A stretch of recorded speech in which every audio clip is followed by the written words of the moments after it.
Ever wondered what it's like to deliver pizzas late at night? Picture this, a lonely pizzeria, bathed in the flickering neon light of its sign, casting spectral shadows on the deserted streets. That's where I found myself, clutching the final delivery slip of the night. Frank, my boss, handed it to me with a knowing smirk. Something about this one felt different, unsettling. The address was scrawled in hurried handwriting, a location unfamiliar to me. The streetlights appeared to be in hiding, their absence leaving me to navigate the labyrinthine city streets with nothing but an old map book. The destination was Willows Road, a desolate stretch of land, its silence only broken by the whispers of the wind through the dense woodland that hugged its edges. As I ventured down the winding road, my heart echoed the rhythm of the ticking clock on my dashboard. Each passing minute felt like an hour, the tension mounting with every turn of the wheel. I found myself pulling over again and again, squinting at the dimly lit map, frustration creeping in like an unwelcome passenger.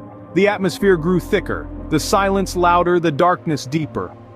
I was in a world seemingly forgotten by time, a world where the only sound was the rustle of leaves dancing in the wind, a world that existed only on the outskirts of comfort.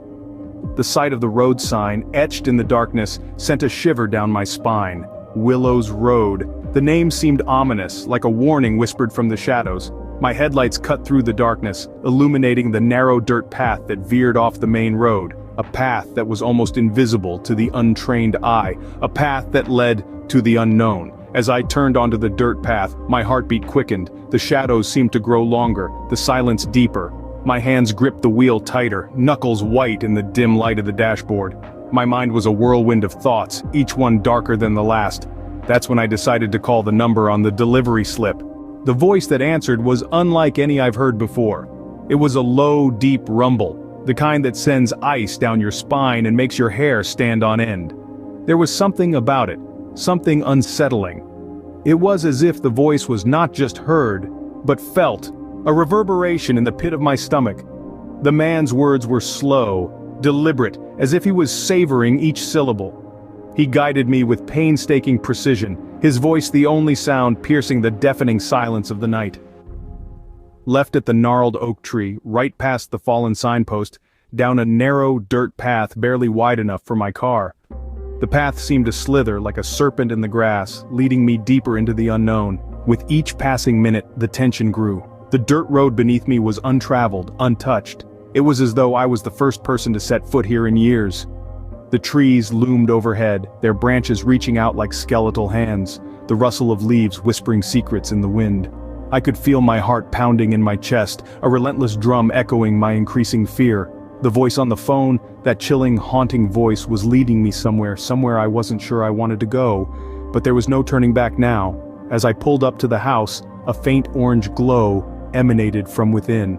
The house looked like it was straight out of a horror movie. It was small, crumbling, a testament to years of neglect. The faint orange glow from within painted a ghastly image, a picture of decay and abandonment. The air was heavy, thick with an odor that reminded me of rotting wood and stagnant water. I hesitated, my heart pounding in my chest before I finally knocked on the door. It creaked open, revealing just a glimpse of the man's face. His eyes seemed to bore into me, a piercing gaze that sent a wave of unease down my spine. I held out the pizzas, my hands shaking slightly. There was something about the man, something about the house that made my skin crawl. I couldn't put my finger on it, but I knew I had to get out of there as soon as I could. The inside of the house was a scene from a nightmare. Metal sheets covered gaping holes in the floor, and the furniture looked like it had seen better days, relics of a time long past. The man beckoned me further into the house, his voice echoing in the hollow space. I followed against my better judgment, the floor groaned beneath my weight, each creak a stark reminder of the house's fragility. I could see the man in the dim light, his movements jerky and unnatural, a grotesque dance that sent shivers coursing through me. But what truly chilled me to the bone was the man's face. It seemed to peek out from the shadows, a twisted grin stretching across his features. His laughter filled the house, a haunting sound that echoed in my ears, a sinister symphony that filled the silence. Panic started to claw at me, my instincts screaming at me to get out. I had to leave, and fast. As I turned to leave, I couldn't shake the feeling that something was terribly wrong. The house, the man, the whole situation seemed to reek of danger, a foreboding sense of dread that lingered in the air. And as I stepped out into the night, the memory of the house and its occupant remained, a chilling reminder of the darkness that lurked just beyond the safety of the streetlights. That's when I saw him, a twisted grin peeking out from around the corner. His laughter, a grotesque symphony of joy and madness, filled the otherwise silent house. The sight of him, dancing in the dimly lit kitchen with an eerie grace, was like a scene from a nightmare. Each movement was a chilling waltz that defied the laws of nature, his body contorting in ways that should have been impossible. The feeling of dread that had been building within me peaked. It was a primal instinct, a warning from deep within that something was terribly wrong. I could feel my heart pounding in my chest, a deafening drumbeat in the silence of the house. The air was thick with a sense of impending doom, and every fiber of my being was screaming at me to get out. In a split second, I made my decision. I turned on my heels and sprinted towards the front door, my footsteps echoing loudly through the empty house. The wooden floorboards creaked and groaned beneath me, as if protesting my hasty retreat. I could still hear his laughter behind me, a haunting melody that seemed to chase me as I fled. I reached my car, fumbling with the keys in my trembling hands. As I peeled away from that dilapidated house, I could still feel his eyes on me, watching me from the shadows. As I drove away, I couldn't shake the feeling that I had narrowly escaped something sinister. To this day, I still can't forget that night. Sometimes late at night, I still see that twisted grin. Even now, years later, the memory is as vivid as it was that night. A chilling reminder of the shadows that lurk in the corners of our world, just beyond the comforting glow of the streetlights. That encounter was more than just a delivery. It was a brush with something sinister, something that danced on the fringes of reality. It was a glimpse into the abyss, a peek into the darkness that lies in wait when we venture beyond the safety of the familiar. The man, the house, that eerie laughter, they're imprinted in my mind, an echo of a night I'd rather forget. But the memory persists, a haunting specter in the quiet moments before sleep claims me. And every time I pass by Willow Road, I can't help but wonder, what would have happened if I had stayed just a little bit longer?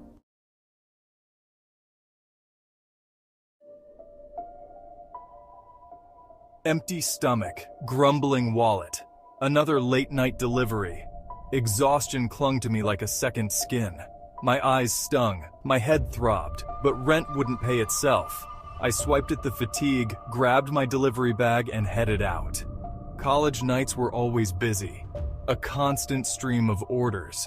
Junk food fueled late-night study sessions. Procrastination was my best friend, or at least my most consistent customer. Tonight was no different.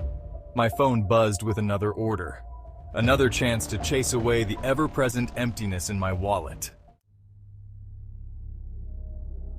The dorm was an imposing structure, brick and concrete, cold and unwelcoming. An almost oppressive silence hung in the air. The only sound was the rhythmic chirping of crickets, a stark contrast to the usual cacophony of a college campus. A shiver ran down my spine. Something felt off. The building's interior was even worse. Dimly lit hallways, flickering fluorescent lights cast long, distorted shadows. The air was thick with the smell of stale pizza and unwashed laundry. It felt heavy, almost suffocating. My unease grew with each step. I quickened my pace, eager to drop off the order and leave this unsettling place. The room number was at the end of the hall, 213. I approached cautiously, my hand hovering over the pizza box. My heart pounded in my chest.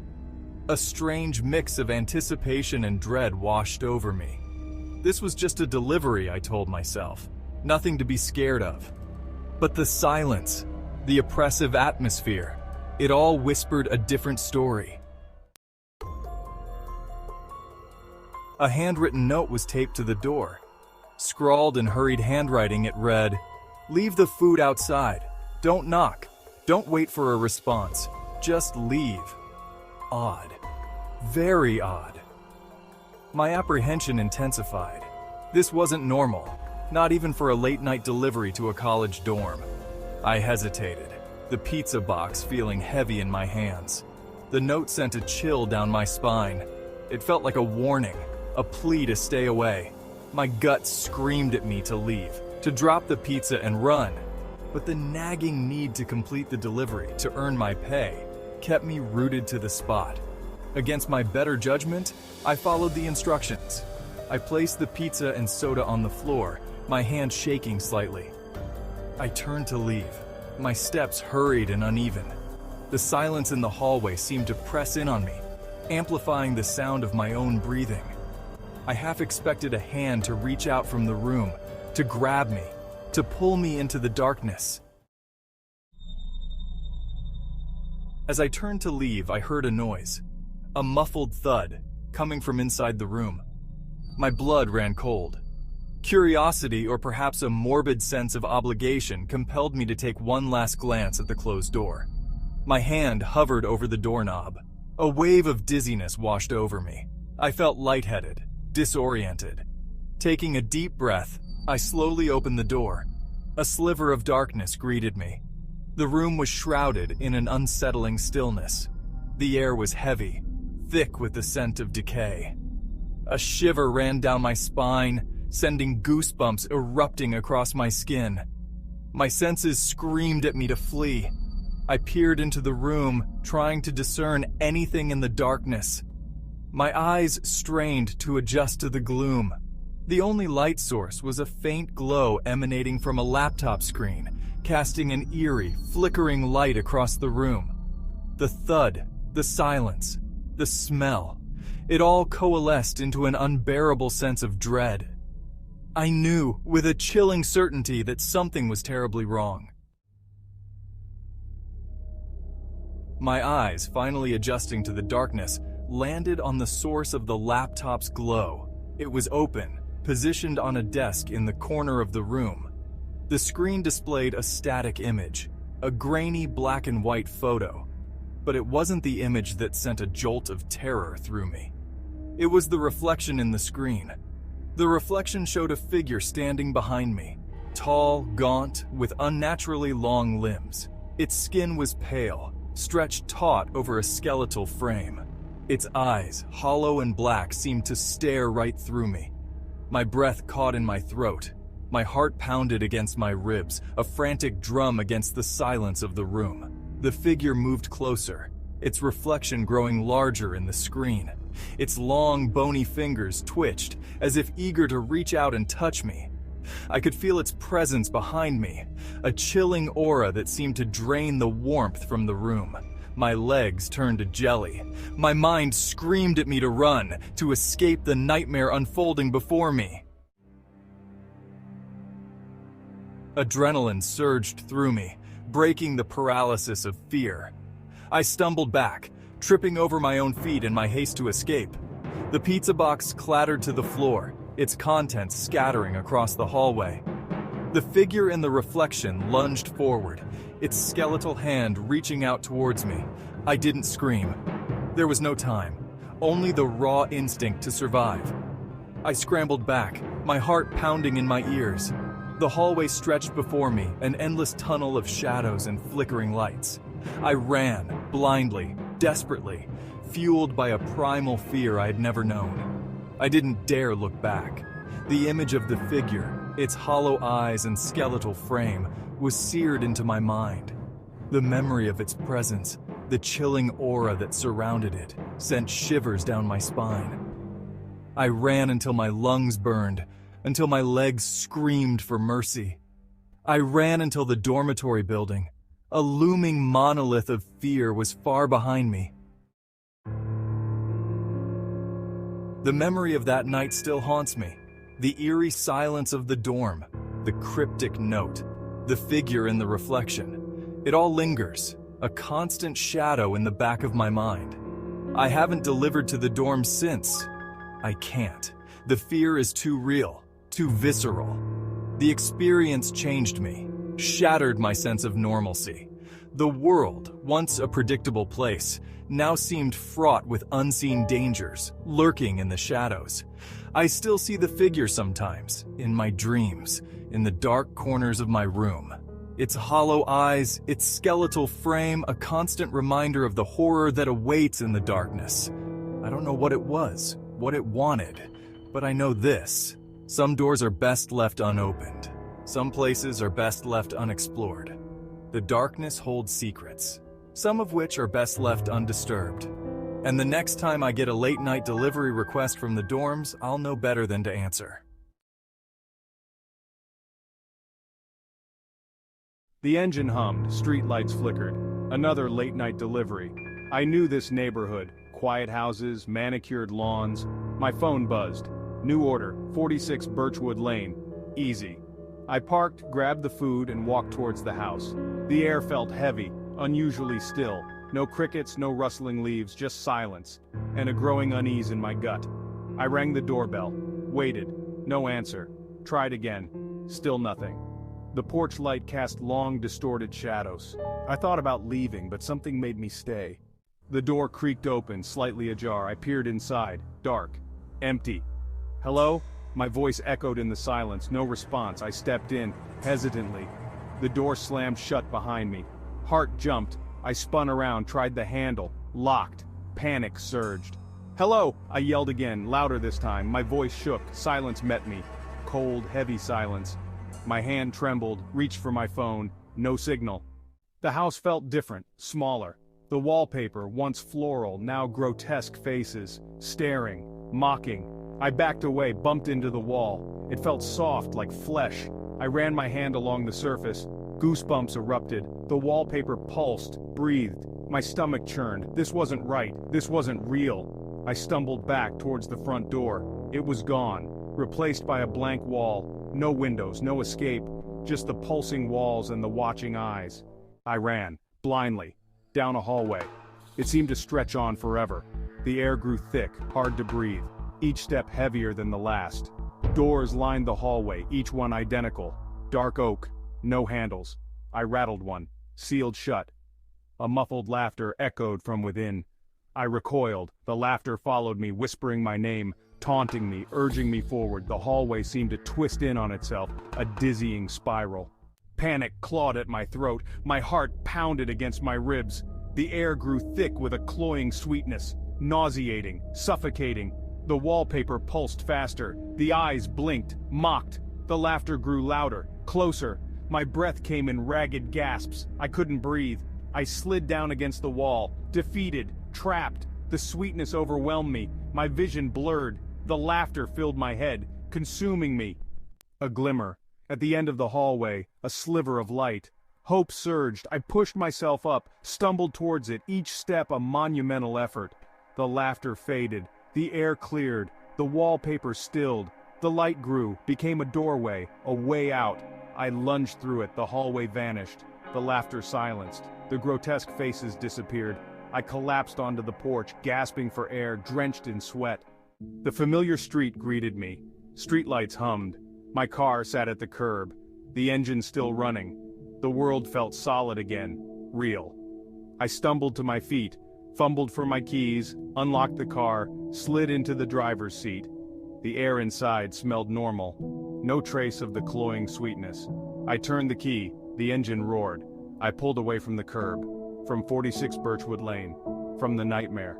But the unease lingered. I drove through the night, away from the quiet neighborhood, away from the silence, back to the noise and the lights of the city. But the memory lingered. The feeling of being watched, of being trapped, of the endless hallway and the suffocating sweetness. It stayed with me. I never returned to Birchwood Lane, never delivered another late-night order. The experience changed me, left me with a haunting reminder of the darkness that lies beneath the surface, of the nightmares that hide in the shadows.